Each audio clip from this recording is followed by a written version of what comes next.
Good afternoon, everybody. My name is Kevin McMahill, and I'm the Sheriff of the Las Vegas Metropolitan Police Department. We are here this afternoon to provide some significant updates to the vehicle-borne improvised explosive device and suicide at the Trump Hotel. We have uncovered additional documents and information we feel it is important to share with you all. I will reiterate again, however, to you that with this new information comes more questions than answers. I will not provide an opinion on what the documents mean, nor will we release information or documents that have not been completely verified by our joint investigators. As I said, the joint investigation, again, is being conducted by LVMPD, the FBI, and the ATF, and we've been working this thing around the clock since it happened. In regards to some of the developments, I want to talk to you just a little bit about the fact that on the cell phone of our suspect, we discovered a much larger 6-page, what we're describing as a manifesto. This is in addition to the previously released 2 letters and the email that was sent to the mentioned podcast host. On this particular 6-page document, there is material that we still have not been able to work completely through with our federal partners and the Department of Defense, and some of that material may be classified, so we will not be releasing that document yet in its entirety. You will see some excerpts from that document here in just a few moments. New evidence has also emerged that this death was a suicide and that a V-bid or a car bomb was used in the incident. We'll talk a little bit about that. Of particular note, we also have clear evidence in this case now that the suspect used ChatGPT, artificial intelligence, to help plan his attack. You'll see that the suspect believed he was being followed all the way from Colorado. And I want to make it clear that our suspect in this case has never had a criminal history, nor was he on the radar of the FBI or the LVMPD prior to this bombing. All right, good afternoon.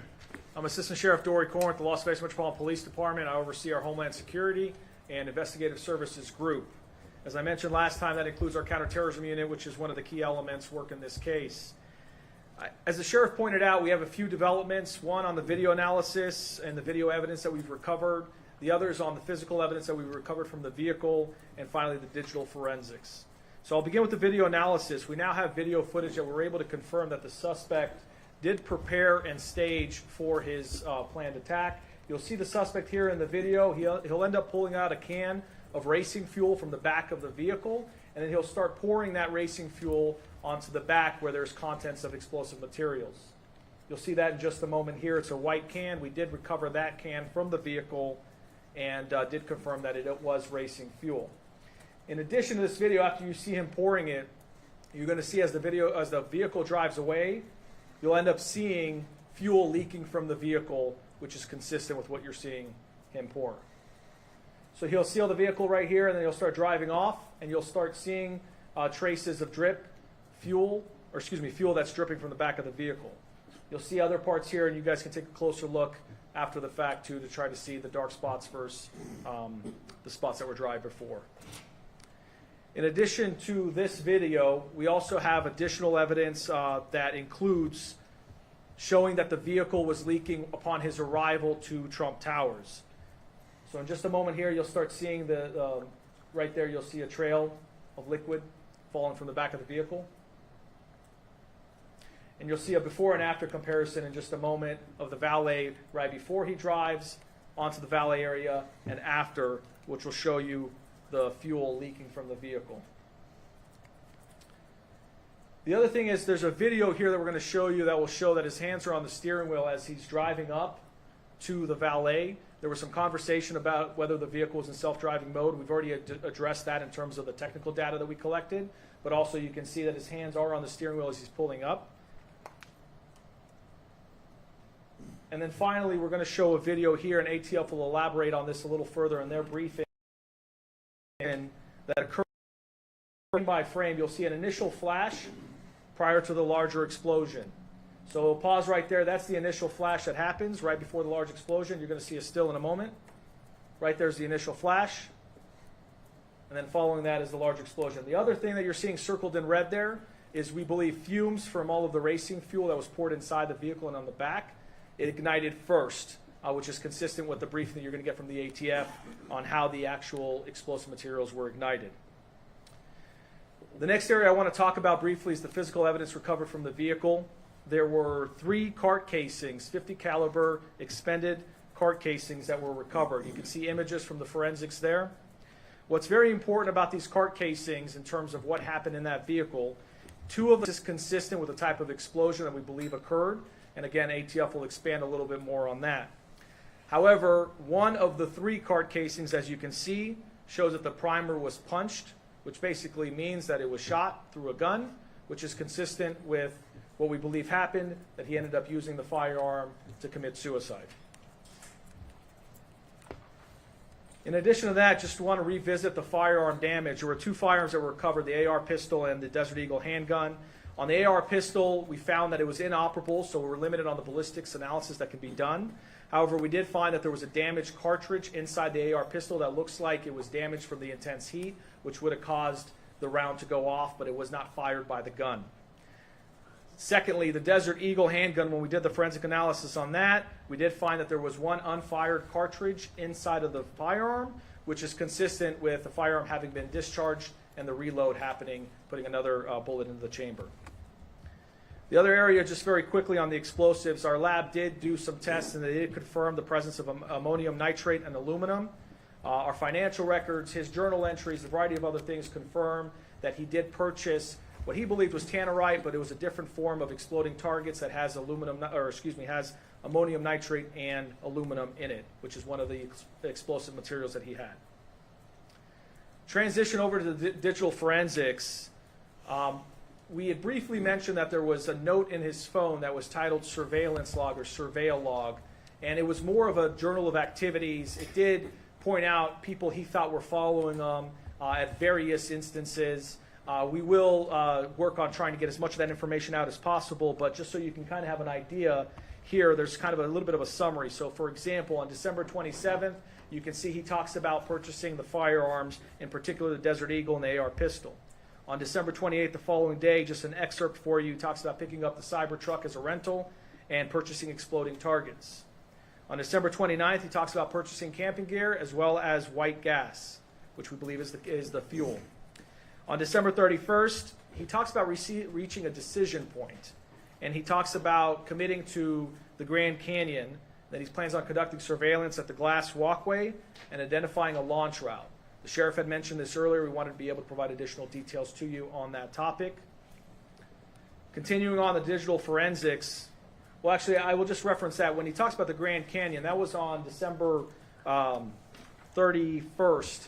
We don't know exactly why he changed his plans from going to the Grand Canyon to potentially launch off of that glass skywalk, and why he chose Trump Towers. We're still looking at that. But ultimately, as we all know with what happened, there was a change in plans, and he showed up here at the Trump Towers on the following day, on January 1st. Now, moving on to that 6-page manifesto that the sheriff talked about. This document was found as part of the digital forensic analysis of his phone. There's a variance of grievances and a constant evolution of his plans or intents of what he wanted to do. There's mentions of political and social and cultural issues to include criticism of the current administration. He also does write in there that he was super high on weed and drinking, which we are still working to confirm. And then he discusses the Cybertruck being used as a vehicle-borne improvised explosive device. He also says that he has graphic encounters from his military experience that replay in his head over and over, and that now he feels like he's a shell of a human being with nothing to live for. This is important not only because it points out the suicidal component, but it also talks about the mental health that he was dealing with, mental health issues that he was dealing with. Just continuing on that manifesto, a few other excerpts for now is he discusses the concerns about the withdrawal from Afghanistan and losing his teammates, which again builds upon that potential PTSD that we're referring to. He does transition at some point and talks about being concerned of the media labeling him as a terrorist and that he had no intent on killing anyone else aside from himself.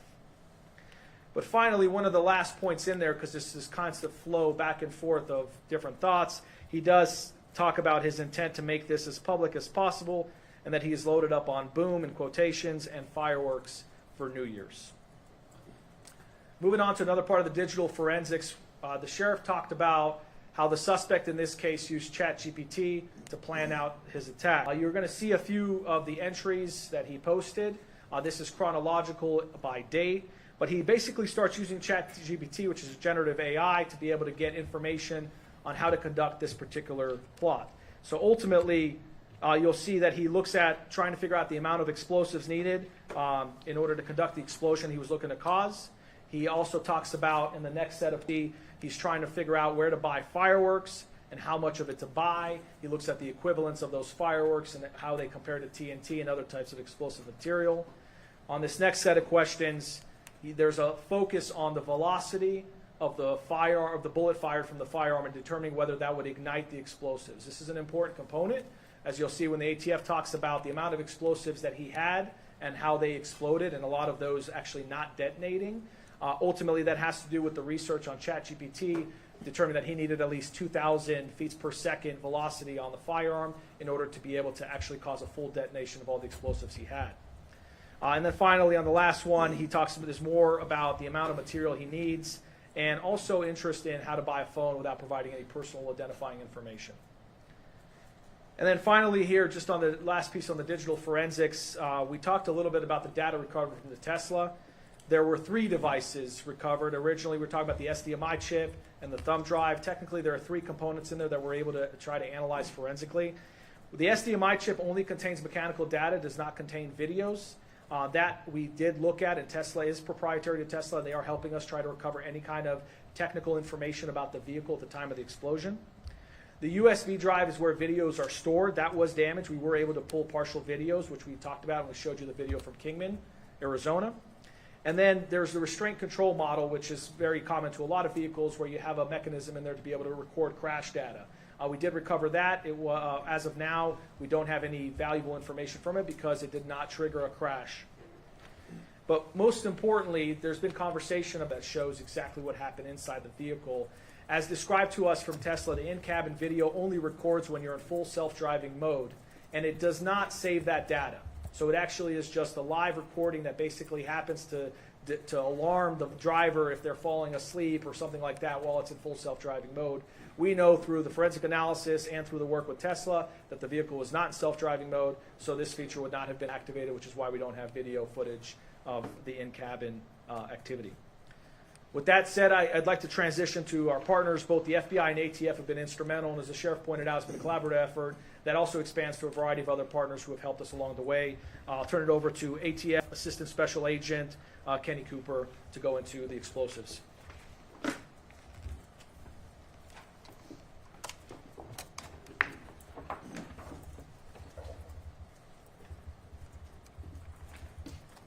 Good afternoon, everyone. My name is Kenny Cooper. I'm an Assistant Special Agent in charge at ATF San Francisco Field Division. One of the main goals of ATF in this investigation is to provide an assessment of the design, construction, and the effects of this explosive event. Our preliminary assessment includes the following.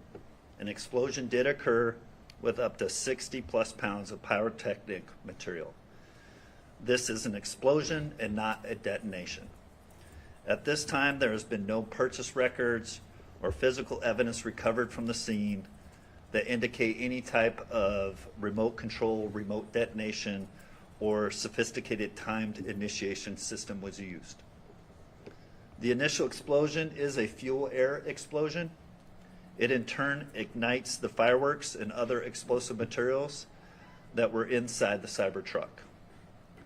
The evidence supports and suggests a large portion of almost 20 gallons of fuel were poured over the fireworks and the explosive materials that were inside the cargo compartments of the Cybertruck. To date, our national response team experts have been able to calculate a minimum net explosive weight of 60.2 pounds of explosive material. This material is a combination of exploding targets, smokeless powder, consumer fireworks, and other aerial shells. This explosion was enhanced by Coleman Fuel, VP Racing Fuel, MSR super fuel, and 70 pounds of Eagle Magnum lead shot, essentially bird shot. The estimated 60.2 pounds of explosive weight is a minimum amount of purchase based on purchase records and the residue that remained from the event. That true total could be much higher. In fact, we still have investigative leads as far as the purchase material that once we have those calculations will change. The initiating flame to these explosives could have been from several possible sources and cannot be confirmed or eliminated at this point of this investigation. Due to the near simultaneous fatal gunshot, fatal gunshot, and device initiation, it is possible that the muzzle flash alone was an initiation source to the fuel air explosion. Other possibilities that cannot be ruled out and could include something as simple as the suspect lighting a flame source just prior to pulling the trigger of the semi-automatic pistol. Also, there's remnants and evidence that there was hobby fuse strung basically from the front of the compartment to the rear. That hobby fuse would, the way that we found it, could ignition source to the fuel air explosion. And the third possibility that we're not ruling out, and we have to continue to work with Tesla in the forensic download of the information from the vehicle, is a potential of an electrical short within the vehicle. And that electrical short could result in the ignition of the flammable vapors. This was kind of covered really well before, but just to draw some attention to the video evidence, if you can go to like the very first frame, you just had right there. So that initial flash point and the self-inflicted gunshot wound, that is consistent from our belief that muzzle flash this fuel air explosion. And then this view is a little bit forward. That's initially the second frame as we progress through that. That visual just visually characterizes exactly what a fuel air explosion is as it propagates from the initial ignition and then and eventually moves throughout the vehicle. The flame there on the seam of the door just further verifies that fluid was poured throughout that vehicle and is dripping from that vehicle as he rolls up, and that vapors from that is all starting to ignite.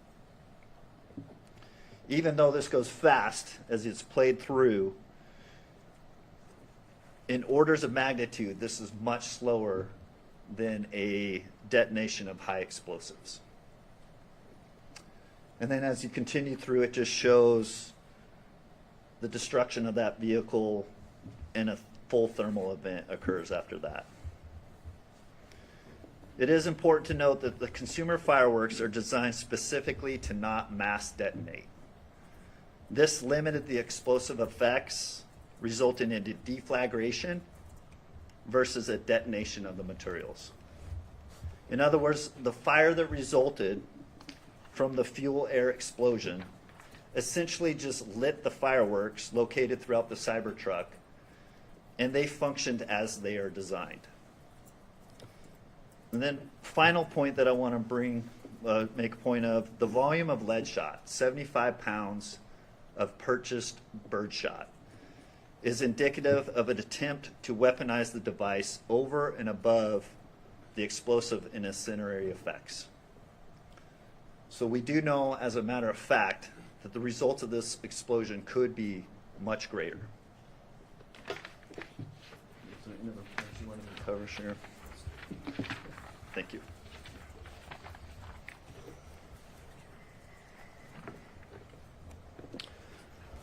So obviously, with a lot of new information, you can tell that this investigation is far from over. I will tell you that we still have a outstanding laptop, another mobile phone, and a smartwatch that we still need to get into and recover information from. We will continue to work towards that end. My public information office will be releasing a link to at least the ChatGPT information and some of the information that we released out here today. I would like to just pause for a moment and take a chance to thank the tireless efforts of all of the detectives, the agents, federal and local, for the work that they've done on this. They haven't rested for a day. We brought resources in from all around the country to get us to where we're at. They've just been remarkable, and I want to publicly acknowledge them. There remains much to investigate and to analyze about this incident so that we can, number one, learn from it, but number two, continue to keep our community safe. With that, I'll take a few questions. If you please don't mind identifying yourself and who you're with. David. Thank you for taking my question. David Charnes, KLAS TV. You guys have been careful not to talk about how he built what he built. Is it concerning that he was able to use ChatGPT to ask and get an answer and be successful? So the question is it concerning to us that he was able to use ChatGPT to get an answer on how to build some of what he did? I would answer that question by telling you that we knew that AI was going to change the game at some point or another in really all of our lives. And certainly, I think this is the first incidents that I'm aware of on U.S. soil where ChatGPT is utilized to help an individual build a particular device, to learn information all across the country as they're moving forward. And so, absolutely, it's a concerning moment for us, but it's also goes back to my last point that it's instructive to us, right? It's instructive to us across this great country of ours to share with other law enforcement and other entities about what it is that we know and how it is that we know it, which is exactly why I'm going back to releasing the information. When we know that we're not going to compromise sources and methods of the way information is obtained, we have been leaning forward in releasing every single document that we possibly can, and we will do that as long as it doesn't endanger anybody's lives moving forward. So we'll continue to do that, but yes, 100%, I think the ChatGPT was a game changer for us here. And I'm sorry, right? Hi, Kristen from News Hi, Kristen. 3. We see the video of him pouring that gasoline all over the Cybertruck. Where exactly was that? I know you gave us a rough idea of where he stopped. So where was that in Las Vegas? And was that fuel purchased here in Las Vegas, or was that along the drive coming? Into the back of the truck, and I'm sorry, the second part again. And was that fuel purchased here in Right. Vegas, or did he bring it in among the other ammunition and fireworks that he purchased along? And was the vehicle or the gasoline purchased here in Las Vegas?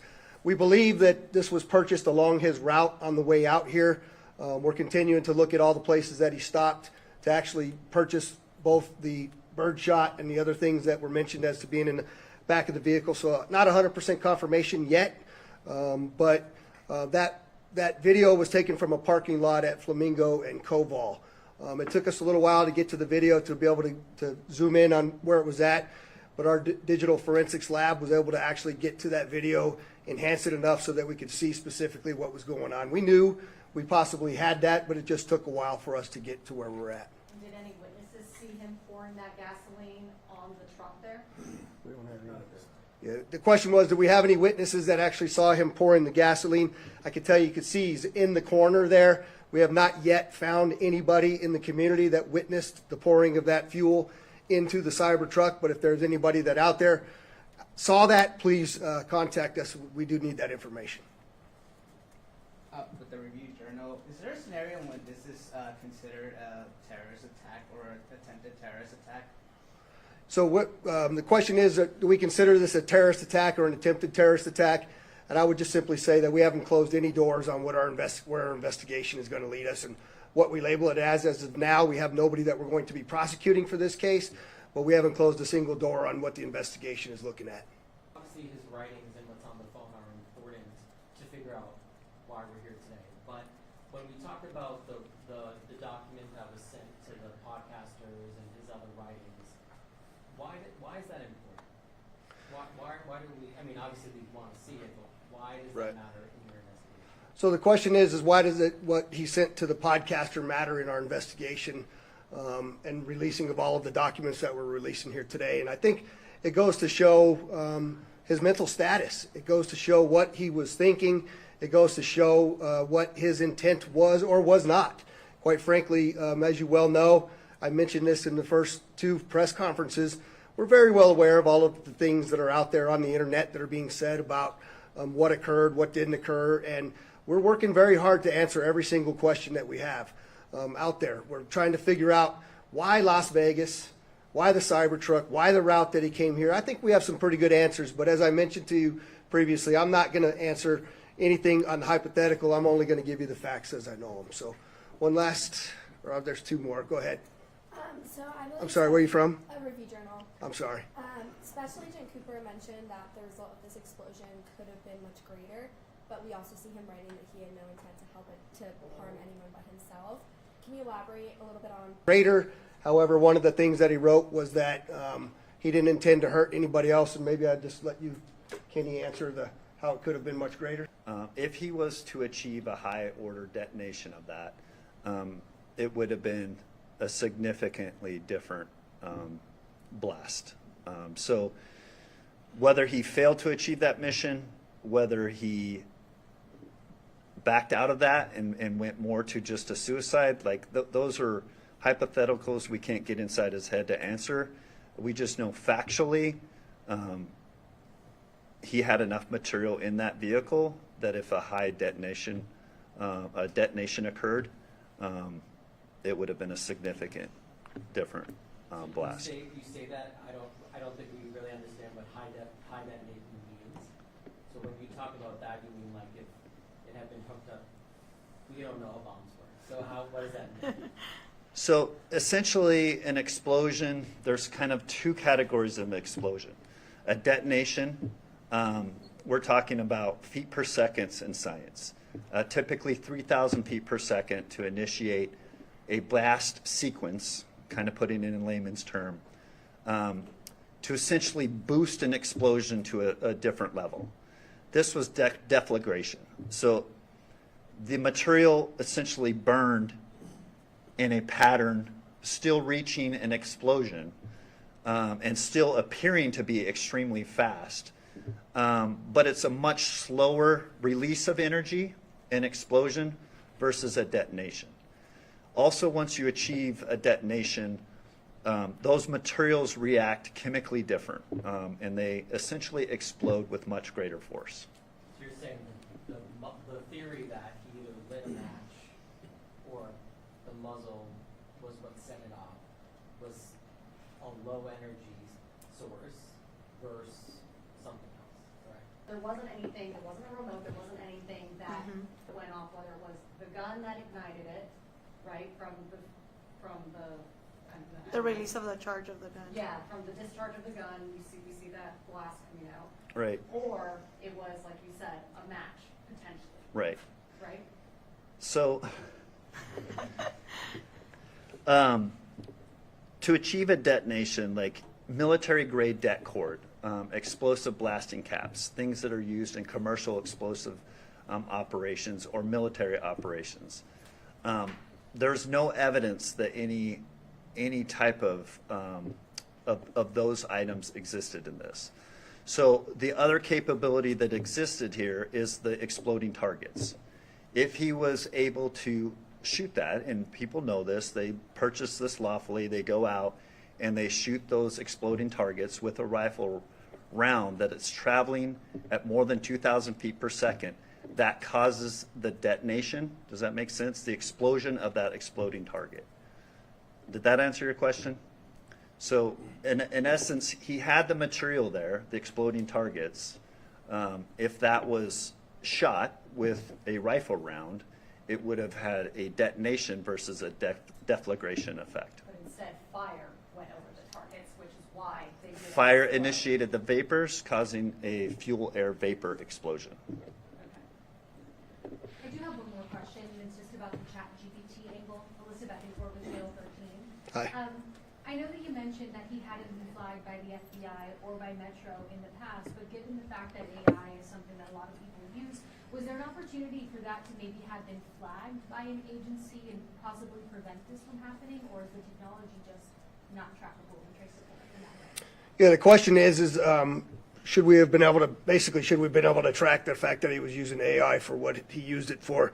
And I don't think that capability exists as we sit here today. Kristen, I know you had one last. This will be the last one. Okay, this is about for the FBI because the chat online and everywhere, including that manifesto that was sent to the podcast, is saying he was trying to send a message about war crimes that allegedly happened. I know you had also mentioned that there are parts of the document that you're unable to release due to the Department of Defense saying that there's maybe some classified information. So is there any validity to what he said in that initial email out to the podcast? Yeah, so the question is there any validity to what he put into the initial email that he had sent out to the podcast? And I can't tell you the answer to that question at this point. There's a number of, I'm sorry? Can the FBI? Would you want to comment on it? Spencer Evans, Special Agent in charge of the FBI's Las Vegas division. In terms of a question about the validity of what Leibelsberger put out to the public, either in the two-page manifesto or additional documentation we're discovering, we're not speaking to the content. I can say, as Sheriff Corrin described and others, it runs the gamut. I mean, he's talking about feeling that he was, surveilled, guilt. You can tell there's, some anguish there, some frustration with the government. I mean, there's a whole host of things. So we haven't gotten into, what's legitimate, what's not. The only thing that, out of an abundance of caution, in as much as there's Department of Defense equities that speak to sources and methods or something else that would endanger folks overseas, that's not being released. But beyond that, we haven't vetted any of his writings to determine, what's legitimate and what was in his own head. Including whatever happened in 2019? Yeah, including, he alleges a variety of things, and we haven't gotten into the weeds on any of that. Confirm that that podcast email is him. Yeah, so we have confirmed that the document that he sent to the podcast, we know that he was the one that sent that document. That's correct. All right. Again, appreciate you getting this information out. Thanks.